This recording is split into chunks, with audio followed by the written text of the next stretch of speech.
I just feel that he's, you know, I'm not being humorous when I say this, but he could still at least be in school. I mean, there are things, he is still 15 years of age.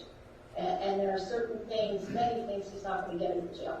And so I'm imploring you on behalf of him and what's in his best interest that we allow him to go back to the village. I'm not aware for the brief time that he was there he caused any difficulty. I just think for his age, his mental, physical, emotional well-being, housing him at the village would serve him more than where he currently is. I know from what he told me on Friday, he hears adults in the cells next door to him, pursuant to the statute. He's not supposed to, and I'm of the belief that they are adults, that they are not other juveniles. Thank you. Your Honor, I can speak to that as well before Mr. Keast has an opportunity to respond, Your Honor. Sure. I watched the arraignment, and I understand that Mr. Keast made the argument at that time pursuant to MCR 6.909. And after reviewing that statute, Your Honor, I honestly do not believe that my client should be considered a menace to other juveniles. This is someone who has never been in trouble before. This is not someone who has a history of assaulting kids his age or any other negative contact with his peers. This one isolated incident is all that we're looking at here today. And also, I'd like to speak to the fact that there are other juveniles housed at Children's Village charged with murder. This would not be the first time. There's others there now. So I definitely believe that society is protected, as well as the other juveniles at Children's Village, if he was to be returned to Children's Village. And again, I also spoke with my client and agreed with Ms. McKelvey. He's being housed in the clinic. The clinic is still being used for adults that have medical ailments and medical issues. So there are adult inmates that are housed around him. And if you look at the specific language of the statute, I believe that we are violating that statute. Thank you. Mr. Keys? Thank you, Judge. Judge, this cannot be compared to any other case that this court or any court in this county has seen before. And calling this an isolated incident, quite frankly, does not do it justice. This was a mass murder at a school, Judge. This was planned. It was premeditated.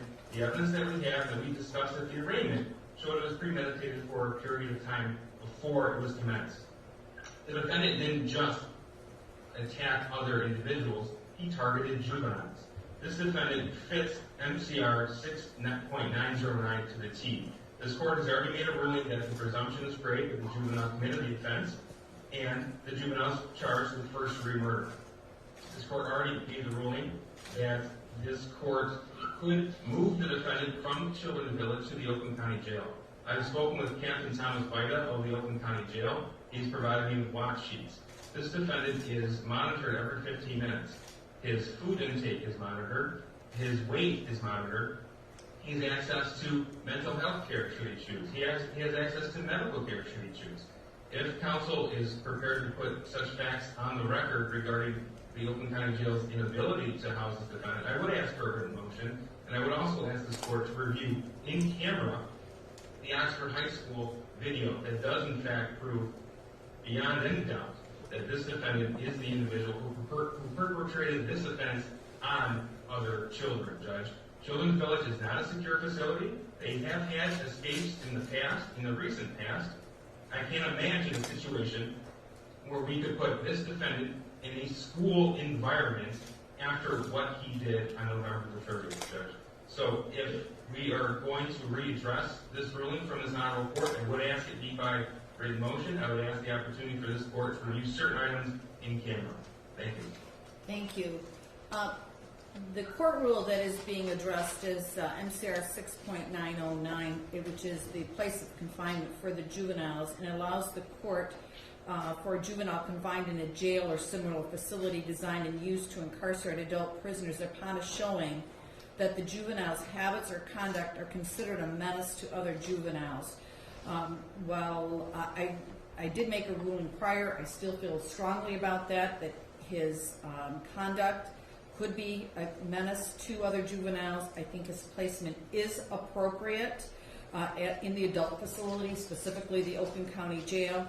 And he, of course, shall be confined and meet the statutory guidelines when a juvenile is in that facility. So the only thing I'm hearing right now that may potentially be a violation is that he can hear other inmates who are adults. Is that correct, Ms. McKelvey?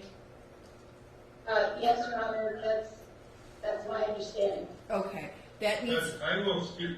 Go ahead. I'm sorry, I did not mean to interrupt, Judge. I will speak personally with administration at the Oakland County Jail as soon as we end this call, and I will make sure that the defendant is neither within sight nor sound of any adult at the jail. Thank you.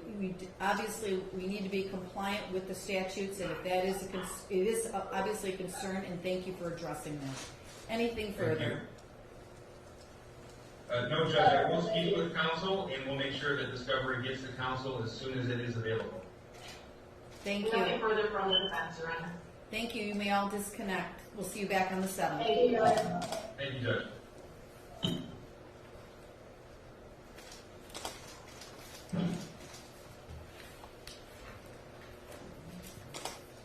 We let other people in on other cases, on all the other PCCs. Thanks, Your Honor. Thank you. Why don't we take a 5-minute recess before we start, so they don't feel like they're disrupting anything. If you want to break down, that's okay. We've got other cases to be heard. Appreciate it.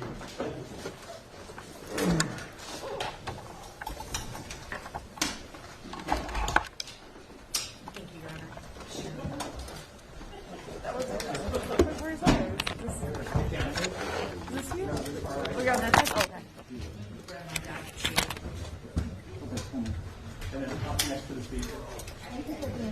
Oh, yeah, for sure. No worries. Yeah.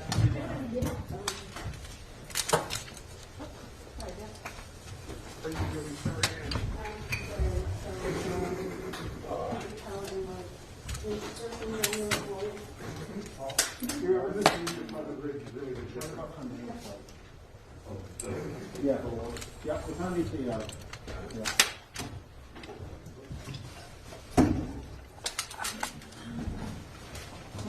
That's video. It's what I look at on CBSN today. Thank you very much.